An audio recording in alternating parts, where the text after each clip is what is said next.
ایک مشہور کمپنی میں مینیجر کی پوسٹ کے لیے انٹرویو ہو رہے تھے۔ ان کو ایک نہایت تجربہ کار اور ماہر مینیجر کی ضرورت تھی، مگر حیرت کی بات یہ تھی کہ کوئی بھی اس پوسٹ کے لیے سلیکٹ نہیں ہو پا رہا تھا۔ اعلیٰ تعلیم یافتہ لوگ آفس کے باہر قطار بنائے کھڑے تھے، مگر واپسی پر مایوس ہو کر گھر لوٹ رہے تھے۔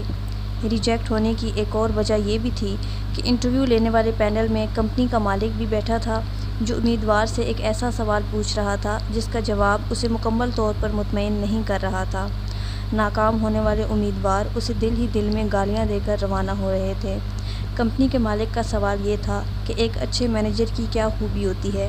کوئی جواب میں کہتا کہ اچھے مینیجر کو وقت کا پابند ہونا چاہیے، تو کوئی امیدوار کہتا کہ مینیجر کو پروفیشنل ہونا چاہیے، کوئی کہتا کہ مینیجر کو کمپنی کا وفادار ہونا چاہیے، تو کوئی کہتا کہ مینیجر کا ایماندار ہونا بہت ضروری ہے۔ مگر ان تمام جوابات پر پینل خاموش ہو جاتا اور یہی کہتا کہ آپ جا سکتے ہیں، آپ سے مل کر بہت خوشی ہوئی۔ صبح 9 بجے سے انٹرویو جاری تھا اور تقریباً 4 بجے ایک امیدوار آفس میں داخل ہوا۔ باقی سب امیدوار اسے دیکھ کر مسکرانے لگے کیونکہ اس نے سر پر پگڑی پہن رکھی تھی۔ جب وہ کمرے میں داخل ہوا تو پینل نے اس کو حقارت کی نظر سے دیکھا کہ یہ یہاں کیا لینے آیا ہے۔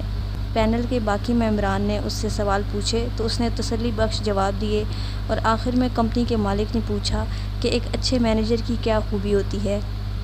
امیدوار نے جواب دیا کہ سر، ایک اچھا مینیجر کمپنی کو اس کے مالک سے بھی زیادہ جانتا ہے، کیونکہ مالک تو برائے نام ہی ہوتا ہے۔ اس کا یہ جواب سن کر کمپنی کے مالک کو غصہ آ گیا۔ اس نے امیدوار کو شٹ اپ اور مائنڈ یور لینگویج جیسے القاب سے نوازا۔ مالک مالک ہی ہوتا ہے اور تم کہہ رہے ہو کہ مینیجر کمپنی کو مالک سے زیادہ جانتا ہے؟ کیا تمہاری طبیعت تو ٹھیک ہے؟ اپنے اس جواب کو دلائل سے ثابت کرو۔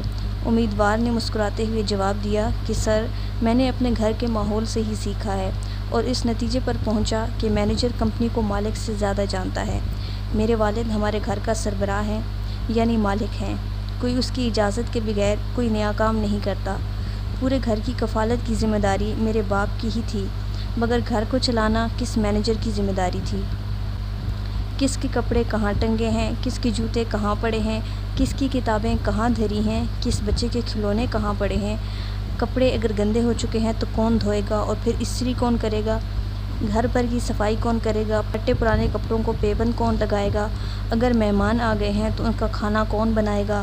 کوئی بیمار پڑ گیا ہے تو پرہیز والا کھانا تیار کون کرے گا؟ یہ سب مینیج کرنے والی شاندار مینیجر میری امی جان ہی تھیں۔ اگر کبھی بھول کر بھی ہم ابو سے پوچھ لیتے کہ فلاں چیز کہاں پڑی ہے تو وہ ڈانٹ کر کہتے کہ مجھے کیا معلوم، اپنی امی سے پوچھو۔ حتیٰ کہ ابو کے بائک کی چابی تک کا ماں کو ہی علم تھا کہ وہ کہاں پڑی ہے۔ ہم اکثر اپنے والد کو چھیڑتے تھے کہ آپ تو بس نام کے ہی مالک ہیں، گھر کا سارا انتظام تو امی چلا رہی ہیں۔ بس سر، اس لیے میرے نزدیک ایک مینیجر کی سب سے بڑی خوبی یہی ہے کہ وہ مالک سے زیادہ کمپنی سے واقف ہوتا ہے۔ کمپنی کے مالک نے نوجوان کا جواب سنا اور قابل تحسین نگاہوں سے اس کی طرف دیکھا۔ سب پینل نے کھڑے ہو کر نوجوان کے لیے تالیاں بجائیں اور اس کو مینیجر کی پوسٹ کے لیے منتخب ہونے پر مبارکباد پیش کی۔ اپنی ماں کی اہمیت کو سمجھیں۔